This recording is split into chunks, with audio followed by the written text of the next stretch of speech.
My name is Marion Bishop. Thank you so much for the opportunity to speak at Light on the Hill. I'm a mother and an ER doctor, but not so many years ago, I was a college student at Utah State, just like yourselves, looking ahead, wondering what the next year would be like, wondering what the rest of my life would be like. It's an honor to join you as you consider these questions and embark on a new academic year. The theme for the Light on the Hill ceremony is the importance of taking risk, specifically the importance of getting outside of our comfort zones, gaining knowledge, and getting involved. As I thought about these things, I tried to think of stories of people I admire, or maybe even something meaningful from my own life. But the more I thought, the more I realized that by going to college in a pandemic, you are already in the midst of what may be one of the biggest risks of your life. You are outside of your comfort zones, and at a time of worldwide distress, you are valuing education and getting involved in something greater than yourselves. You have also likely experienced losses to get here. Some of you missed high school, senior year events, or internships or opportunities to travel because of the pandemic. You likely spent part of the last 6 months isolated from family and friends. Some of your parents may have lost jobs. You may have even lost family or relatives to COVID. Given all these things that are happening in our world right now, coming to college is an act of courage and a willingness to take on risk. It's okay to grieve the loss of all the things I've just mentioned and to feel frustrated that college looks different from what you imagined. What's happening in our world right now is stunning, disruptive, and painful. So if you need to take a moment every now and then and take stock of everything that's going on around you, that's okay. I find that for myself, about once every 2 or 3 weeks, I have a day where I simply feel overwhelmed and sad. But even as we attend to that grief and count our losses, we can also consider how we want to conduct ourselves in this momentous experience, and how even we can use these difficult experiences to help us grow. Now I'll share a personal story. Working as an ER doctor in the middle of COVID isn't easy. Every time I go to work, I deal with sick and scared people, some of whom are very close to death. In addition to COVID, I also have to take care of all the ordinary emergency room issues. Patients from motor vehicle accidents, folks who've had things like heart attacks or even appendicitis. And because COVID is so infectious, going to work also poses some risk that I might get sick myself. Although I'm really proud to do my job, sometimes it's overwhelming. As a mother, I also worry about my children. I have a 5-year-old son and an 11-year-old daughter. Both of them suffered when school shut down.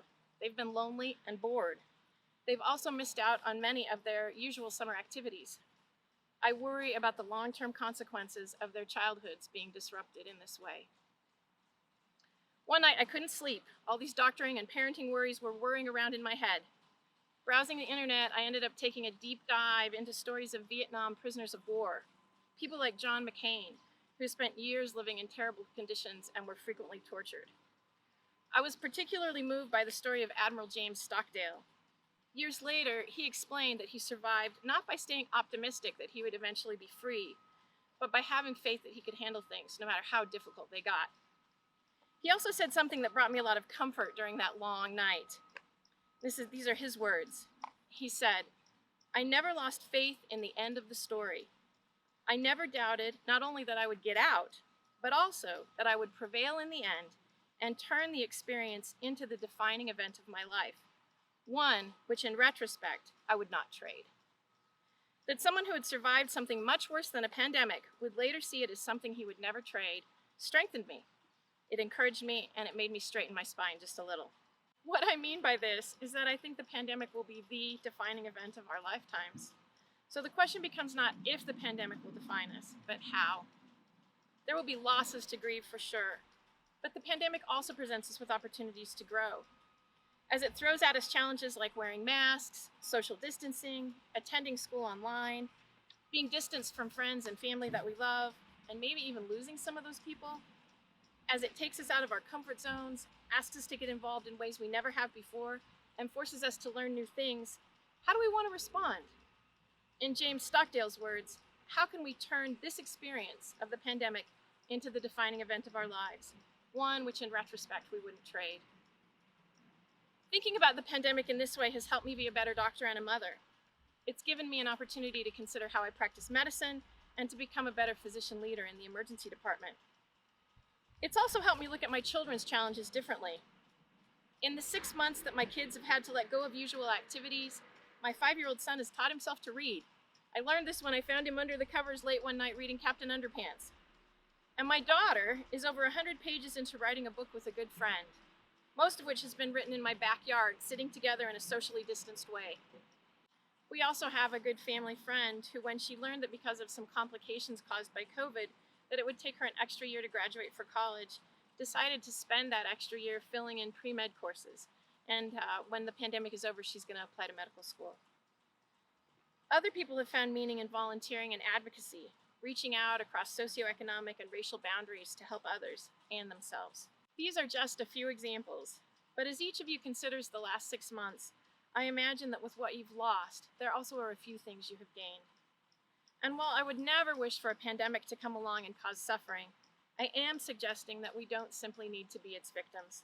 We cannot choose that it is here, or even what we might lose, but we can choose how we conduct ourselves in its wake, and how we let it transform us.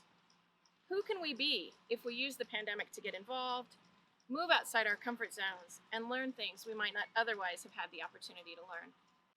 I love the idea of the Light on the Hill ceremony.